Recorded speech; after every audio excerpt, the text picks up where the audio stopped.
Hello everyone.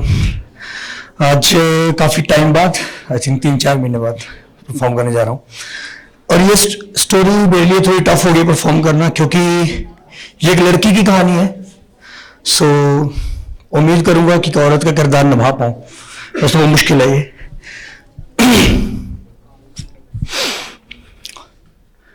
हाय, मेरा नाम नहीं, अभी नहीं, कहानी के लास्ट में। आज मैं बहुत खुश हूं, और हो भी क्यों ना, क्योंकि आज मैं अपने मम्मा की कोख से निकल के अपनी पापा की गोद में जाने वाली हूं। मेरे पापा मुझे देख के बहुत खुश होंगे, और मेरे दादा दादी वो तो फूले नहीं समाएंगे, क्योंकि वो कहते हैं ना कि मूल से ज्यादा ब्याज पैदा होता है। हाँ, कुछ ऐसा ही। फिर कुछ दिनों के बाद मुझे मेरी मां अपनी गोद में उठाकर घर लेके जाएगी, जहां सारे घर को सजाया जाएगा, सारे रिश्तेदारों को बुलाया जाएगा, और हर कोई सिर्फ एक नजर भर के मुझे देखना चाहेगा। और देखे भी क्यों ना, बेटियां होती इतनी प्यारी हैं। जब मैं थोड़ी बड़ी हो जाऊंगी ना, मैं खूब मन लगा के पढ़ूंगी। और एक सीक्रेट बताऊं, मैं बड़ी होके पायलट बनूंगी। क्यों? बात यह है ना कि जो मेरे मम्मी पापा है ना, वो कभी जहाज में बैठे नहीं है। तो मैं चाहती हूं जब मैं बड़ी हो जाऊं तो मैं उन्हें जहाज में बिठा के सारी दुनिया की सैर कराऊं। बस भगवान जी, अब जल्दी जल्दी मुझे इस दुनिया में भेज दो, मुझे और इंतजार नहीं हो रहा है। अभी मैं भगवान जी से बात कर ही रही थी कि अचानक मुझे लगा कि कुछ मेरी तरफ बढ़ रहा है। और जब मैंने देखा तो कुछ औजार मेरे शरीर को काट रहे थे। मैं बहुत चिल्लाई, मां मुझे बचाओ, पापा मुझे बचाओ, मगर किसी ने मुझे बचाया नहीं। और देखते ही देखते उन औजारों ने मेरे शरीर को काट दिया, और मैंने अपनी मां की कोख में अपना दम तोड़ दिया। मगर मुझे बचाया क्यों नहीं गया? मां, तुमने मुझे बचाया क्यों नहीं? क्या तुम्हें मुझे पैदा करने का दर्द बर्दाश्त नहीं हो रहा था? बस थोड़ी देर और ये दर्द बर्दाश्त कर लेती। मां, आपकी कसम, मैं सारी उम्र आपको भी दर्द नहीं होने देती। पापा, आपने मुझे क्यों नहीं बचाया? यह सोचकर कि कहीं बड़ी होकर मैं आप पे बोझ ना बन जाऊं। पर मैं तो आपको बोझ बांटना चाहती थी ना। फिर क्यों नहीं बचाया गया मुझे?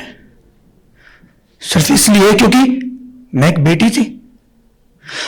आखिर क्यों? बेटे सब कुछ होते हैं और बेटियां कुछ भी नहीं।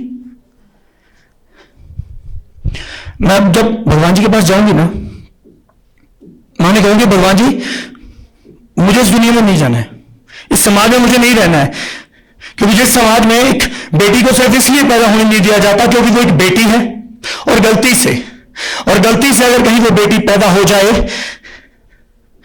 तो सारी उम्र उसको इसे एहसास दिलाया जाता है कि वो एक लड़की है। उसके ख्वाहिशों को, उसके सपनों को कुचल दिया जाता है। जब थोड़ी बड़ी होती है तो कुछ दरिंदे गली के मोड़ पे बैठ के उस पर अपनी गंदी नजरें डाल लेते हैं, और एक दिन ऐसा ही दरिंदा उसको अपनी हवस का शिकार बना के छोड़ देता है।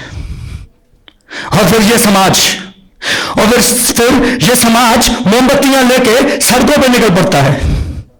इंस्टाग्राम, फेसबुक, ट्विटर, हर जगह पे मेरे लिए आवाज उठाई जाती है, मगर जैसे जैसे मोमबत्तियों की आवाज धीमी पड़ती है, वैसे वैसे हर आवाज मेरे लिए धीमी पड़ जाती है। और मैं सिर्फ एक फाइल बन के पुलिस स्टेशन के किसी कोने में पड़ी रहती हूं। नहीं भगवान जी, मुझे ऐसे समाज में नहीं रहना है, नहीं जाना मुझे ऐसे समाज में। अरे हाँ, मैं अपना नाम तो बताना ही भूल गई।